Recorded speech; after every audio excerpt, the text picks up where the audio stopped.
général Moussa Fall Bokar Yàgg entre autres ñi nga xam ni itam ñoo nekkoon si kaw li nga xam ne que moo di biir réew meeg intérieur beeg ba si li nga xam ne que moo di gendarmerie bi mbokk yi donc enquête sur les violences politiques de 2021 jàpp li nga xam ne que moo di 2024 65 plaintes nag déjà déposées nañ ko par les victimes. Les révélations de Seydi Gassama, directeur exécutif d'Amnesty International, qui s'est confié à l'Observateur dans un entretien accordé justement à ce journal. Des spécialistes du droit pénal se penchent sur l'imputabilité des infractions visées à la lumière des limites de la loi d'amnistie. Madame tax na exactement si loi d'amnistie bi limite yi nga xam ni itam am na ko par rapport ak li nga xam ne que moo di wàll wi jàpp nañ que ni suñuy xool nag li fi xew si wàllu torture ba si wàllu meurtre loi d'amnistie bi mënu si dara concrètement. Alors tout d'abord par rapport ak ces 105 plaintes yi nga xam ni itam déposé nañ ko déjà que le dossier est peut-être relancé, donc pour dire exactement que les Sénégalais avaient hâte justement peut-être daal di war a mën a li nga xam ne que moo di yëkkatiwaat dossier bi 65 plaintes. Donc Sénégalais balaa ñoo jiwa balaa ñoo réconcilier il faut déjà ñu war a mën a rendre exactement la justice à ses victimes.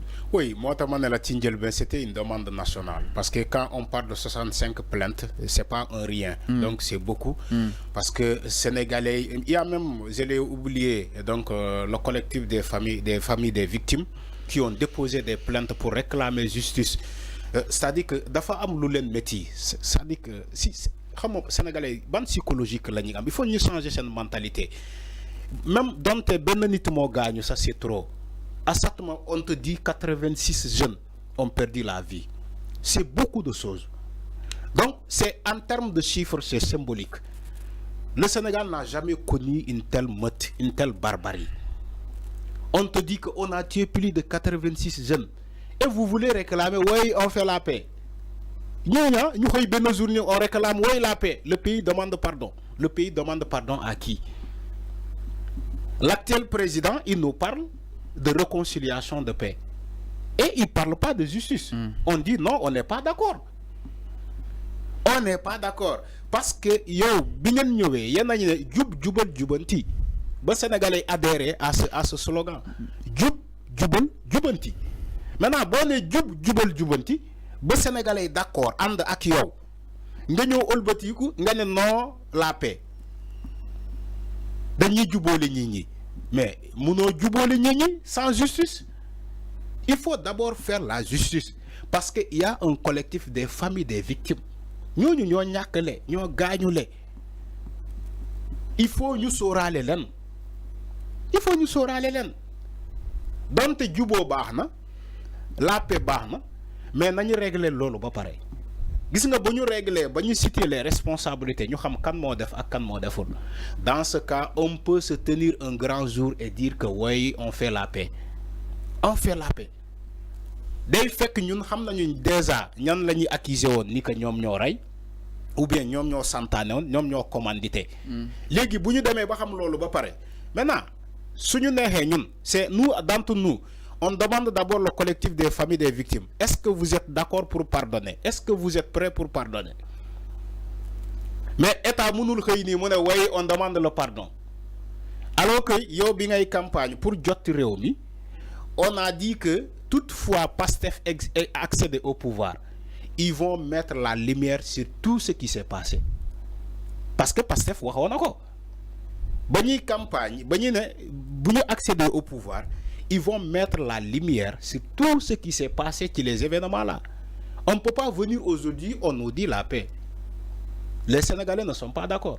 Moi, un jour, j'ai dit, bépp décision bu ñuy jël war nañu mën a sóoraale le peuple. Parce que c'est le peuple qui réclame, c'est le peuple qui est le souverain. On doit se tenir compte de la réclamation du peuple. Le peuple réclame justice. Il faut aller vers cette justice-là. Si le peuple réclame paix, on va dans la paix. Mais il s'est trouvé que moment bi, le peuple, ce qu'il réclame de plus, moi, il faut faire justice.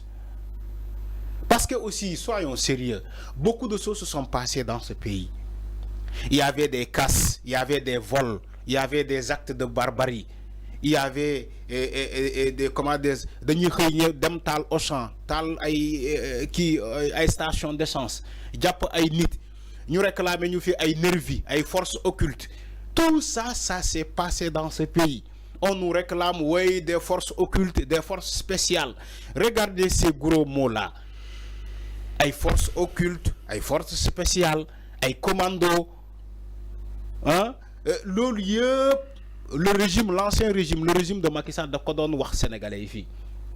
C'est des Sénégalais qu'on disait ça. Les Sénégalais, ils disent oui, des terroristes, des forces occultes, des forces spéciales. On avait même réclamé un attentat sur le bus de Yara, ici, à Yara tout près. Ils ont dit qu'il y avait un attentat qui s'est produit là-bas. Le grand jour, on nous réclame un attentat. Oui, on dit à la presse, il y a un attentat et que cet attentat-là n'a pas été revendiqué. Tout ça s'est passé au Sénégal. Oui, il y avait eu un attentat. L'attentat là n'a jamais été revendiqué par personne, par groupe. Ils ont monté ce qu'ils ont monté. Ils ont dit oui, ils ont créé, ils ont voulu faire un attentat au Sénégal. Le lieu pour faire peur aux gens. Sonal Nini, psychologiquement, les gens étaient affectés dans ce pays. Psychologiquement, les gens étaient affectés. Donc, ces moments de crise là, on torturait des gens en grand jour. Je me souviens d'une image. Moi, police de bouclier. Un enfant de rien du tout. L'enfant même n'a pas 10 ans. Un tout petit garçon. La police l'a tenu comme ça, sous forme de bouclier. Les images sont dans l'internet. On a vu des images des journalistes torturés, des journalistes malmenés dans ce pays. Des femmes, une femme journaliste qu'on giflait à tout bord. Ça s'est passé ici, ces actes de barbarie. On a vu des pick-up chargés de nervis. Ni yor ay yat, ni yor ay gassi, ay gourdins, di dor les Sénégalais. Et on réclame pas justice. Nous aujourd'hui, on nous dit la paix. Comment on peut faire la paix avec ça? Avec cette mentalité, cette psychologie dans l'esprit. On dit oui, on doit faire la paix. Comment on fait la paix? Comment les Sénégalais peuvent subir tout ça? On nous voilà, comme Macky Sall l'avait dit, le pays réclame, le pays demande pardon. La paix. Il ne peut pas y avoir de paix sans justice. Il faut répéter encore et encore ce qu'on dirait le mot là. Justice d'abord. Après, on dit paix. Mais tant qu'il n'y a pas de justice, on ne peut pas dire la paix. Les Sénégalais ne sont pas prêts pour la paix. Les Sénégalais ne sont pas prêts pour pardonner ces actes-là. Il faut d'abord situer les responsabilités. Les responsabilités doivent être situées.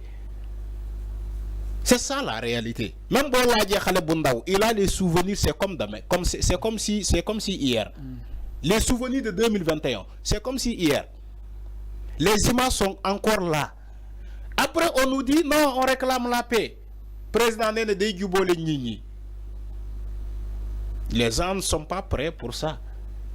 Donc, selon les informations, Lolo aussi c'est à saluer. On attend la finalité de ce dossier. On attend la finalité aussi dans la décision des autorités. Moi, madame, l'enquête qui est en train d'être menée, l'enquête qui est en train d'être diligentée pour démanteler ce réseau-là de malfaiteurs, parce que c'est une association de malfaiteurs au haut sommet de l'État. Il faut le dire. C'est une association de malfaiteurs au haut sommet de l'État. Parce que le régime de Macky Sall pouvait contrôler tout ça, mais il a laissé passer. Le régime de Macky Sall pouvait stopper ces actes de barbarie qu'on faisait contre les Sénégalais. Mais, il faut que nous yar len. C'est une méthode ni yar khalé. En les tuant. C'est pas une méthode ni yar khalé. C'est vrai que la société sénégalaise, elle est malade. Ça, je suis d'accord. La société, elle est malade. Quand je dis la société est malade, moi, il faut que nous défarati djikoyi. Djikoyi bahol. Je suis d'accord pour ça. Mais comme ils le faisaient, lolu c'est diamétralement opposé. Lolu c'est du banditisme.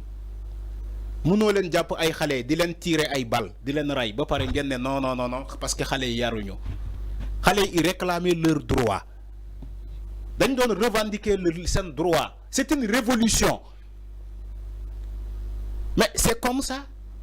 Et vous dites que allez lu ñu doon réclamer non waruñu ko wax parce que dañoo war a dem toog ci seen kër ñu jàpp seen jàmbur même si le pays va mal ñu bàyyi leen yéen ngeen torturer un opposant parce que da ngeen jàppee ko da ngeen ko gisee comme un opposant jàppeewoo leen ko comme un opposant ngeen jàppee ko comme noon loolu moo rey le régime de Macky Sall dañoo jàpp Ousmane Sonko comme noon seen noon.